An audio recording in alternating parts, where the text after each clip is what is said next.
half of a foam roller here. This is not because I'm going to use the foam roller, but what I want you to know is if you have a limited range of motion, you're not very flexible and you know that, or you have your lower back is kind of tender, you're a little worried about doing some exercise, err on the conservative side and put a chair, a footstool, an ottoman here so that instead of trying to go to the floor, you're going to actually just go here. It'll be much safer, and when you're starting out, safer is better. Get strong in that area first. You'll be able to do more, okay? So before we even do that, I'm going to put my weight down. It's a super light weight at 5 pounds is all, so that's not about heavy. I'm going to put my foot up here. So you can put your foot on the chair, again, the ottoman, footstool. What I want you to do is to just take your arms and rotate. And what you're doing here is trying not to move your knee, but you're trying to rotate and open through your upper back. You're leaving your hips still. I just want you to rotate this way. I'm punching my backdrop, but keeping my arms open like an airplane. And as I do that, I'm rotating through my lower back, but I'm really moving my upper back as well, trying to look behind me as much as I can. Do your other foot. Moving my upper body off of my lower body. And again, this one's not about strength, but if you start moving, doing strengthening exercises, and you don't have the mobility that you should have, you're going to get strong in a very small area, and that's not ideal. So the first thing we always do is build mobility, the ideal range of motion, back into your body before we start strengthening. So just getting your upper body nice and loose, because we're going to use it slightly, okay? What I want you to do is either with or without a weight, and if you feel like I don't want to do that yet, that's fine. Put your hand against a wall, maybe in the back of a chair for balance. What I want you to do is to stand on one leg. The weight goes in the other hand if you are using it.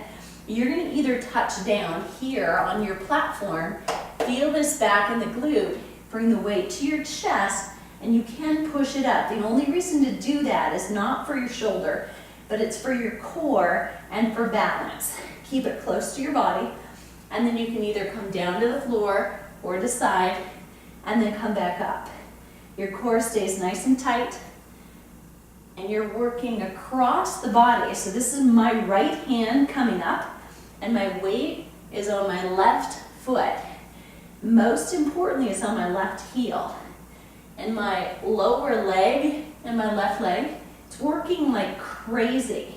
So it's going to get a little fatigue close to the end.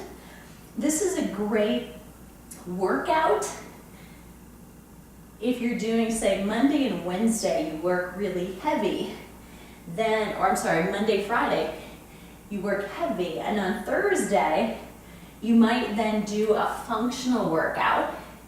So you get a little recovery in there and work your body differently. I'm going to switch sides. So holding here, you want to try to shoot to get to 10, talking through it. You know, I can't always get there and be sure it was not 9 or 11, but I'm getting close. Or stop when your good form goes away, okay? So decide, can you go to the floor, or do you need to stop a little sooner? Keep your eye on a focal point if you can. So if your eye stays in the same spot, your balance is going to be better than if you, for instance, look at the floor and then you look up. Your body wants to go where your eyes go. So if your eyes stay in one spot, your body is going to stay much more stable. Keep your weight on your heel. You're firing the glutes on this side, and yet those lower leg muscles are really helping to stabilize. They're getting stronger around your ankles. So even this can help you prevent falls because your lower leg is going to be stronger, much more able to react and respond fairly quickly. You're going to come down and come up, and I'm going to do 2 more. So just me, potentially, but my lower leg is burning, and then relax. So about 10 on either leg, down and up. The weight stays close to you. Do notice this. When I bring that weight up, I want it right here, over my shoulders, not out here, okay? That puts a lot of stress on my shoulder. Remember, the purpose is not to do a shoulder exercise. It's actually so that when that weight comes up and I'm on one leg, there has been a lot going on and my core has to pay attention. And we always want it to pay attention, right? So the next exercise, I'm gonna have you do something similar but different. Now, if you have dumbbells and you have 2 or 3 of them, you might wanna set them on end. If you're thinking limited range of motion is kind of, that's where you're at right now. It helps to have a target that's a little higher. Now, mine I'm gonna challenge and come down. So I'll put 2 dumbbells off to end. What I want is something about 6 inches, something 12 inches, and something 8 inches from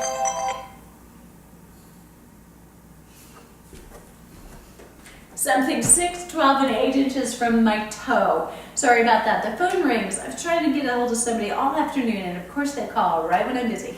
So what I want to do is reach down, I'm going to touch and come right back up to this spot.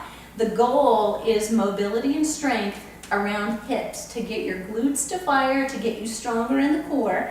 So we need to come back to here.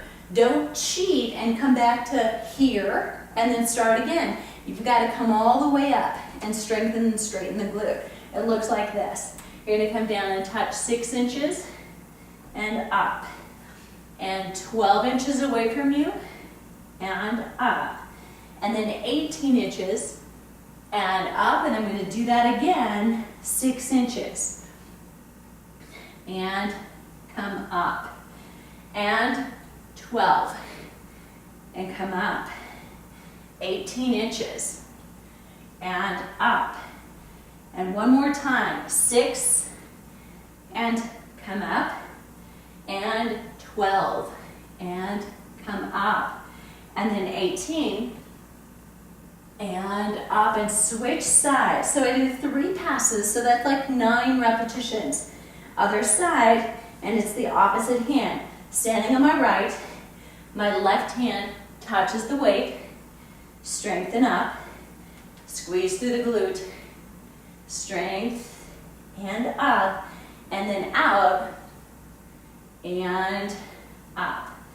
And again, so it's coming down to 6 inches, press through, and 12, coming up, and 18, and up, and one more time. Down with 6, press through the heel, and 12, push through the heel, stand, and 18, and push. Good, and back in. Now, come back to your first leg. So this one, seemingly super simple. You're gonna hold this knee up. What I want you to do is to watch. I'm just gonna cross it over, and then I'm gonna come back. And I'm gonna cross it over, and I'm gonna come back. And we're working a little bit on opening up the hip by tightening and strengthening the muscles, but also getting some mobility into it as we do it. Rotating and putting weight on the foot slightly differently, and I'm gonna have you switch and come to the other side. Standing leg, the other one just comes up. This is your gesture leg. We're rotating, whoops. You're gonna have a good one and a bad one. Now we know which is which for me. Good, we got that over, thank goodness. Rotate in, rotate out, and again, rotate in, and out. I gotta think hard on this side. Rotate in.